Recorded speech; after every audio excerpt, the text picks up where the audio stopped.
Hello, I'm just at the home of my good friends Professor Andrew and Dr. Helen Lotery, whose backyard orchard Julia and I pruned at their request a few years ago, and I put a few videos up about this. I've just come over this morning to have a cup of coffee and a chat and have a look. Now, Helen has just told me that she has an apple store which is absolutely bursting with fruit, having picked these two trees over. These are the very same trees which were in the series of videos. You know, these are the pruning cuts. These are the pruning cuts which Julia and I made. You can go back and there's another there. You can have a look at them. And here is one of the trees which has not yet been picked. Now, I can't claim any credit for this, I only pruned them. There was a tree down here where this fern is growing. I don't know if the stump can still be seen, but you can go back and check on the videos. There was a stump, there will be a stump around here somewhere, maybe they've dug it out. And here, where there's now a trampoline, there was a tree completely removed, and yeah, we cut back these stalks, but they've grown back again. Well, this tree looks very happy. There's a pear here. Oh, it's a pear. This is gone. Yes, I took a film of this. This is of some interest.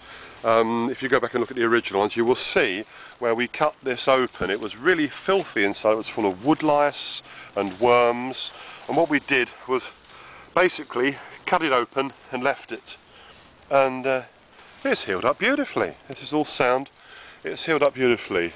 It's a bit mucky up here, but this is what matters. Look, a great big lovely crop of pears. This one was leaning over at a very dodgy angle, and I advised Andrew that, in my opinion, you know, since there were young children here and their friends come round, that one day one of them would jump up and swing on this and break the tree down and hurt somebody. So I suggested he supported it, which he has done. And the tree is still here, and it's yielding. We identified it, I think, as Ribston Pippin, but I'm not quite sure. Anyhow, it's a lovely apple. And this one, again, is looking good. This isn't doing quite so well. You could even argue, if you wanted, to cut that particular tree down to give these two more space. We did cut one down that was in the middle. Anyway, just a look back at this little backyard orchard. Orchard, year and a half after restorative pruning. It's cropped so heavy that my friends don't know what to do with the fruit, and in fact I've just brought an old apple press over to help. This is, Helen, you got this from the Oxfam shop, this old yes, charity, local charity shop. A very strange sort of shape, but perfect for apple storage because it's very deep and not very high, but yes. Nobody else wanted it in the Oxfam shop. Great, well that's great, isn't it? So you've got such a big crop of apples in here that you're even storing some on top, and there's still a tree to be picked. This is exactly the right way to store apples. This is really, really good.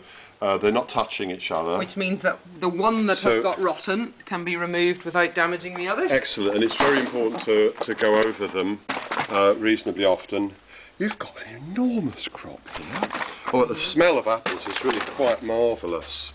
And, yeah, oh, what variety did we say this was? We think it might have been Ribston Pippin, but not sure. Yes, that's an August. That's a mid-August apple.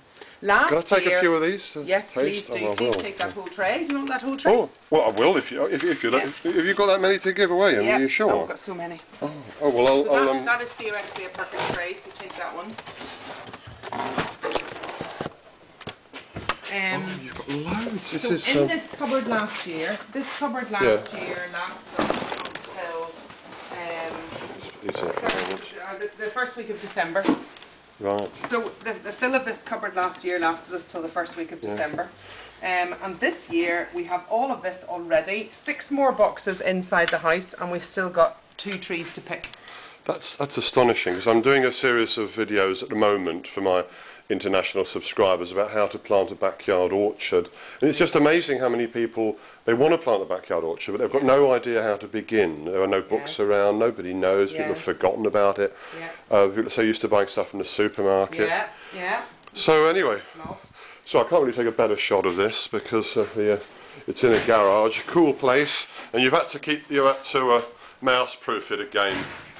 It's a mouse are an issue, but again, regular inspection. Well, this is an absolutely beautiful tray of apples. And you know, 11th of September is a very special day for us because that's the day that we actually took legal possession of our orchard.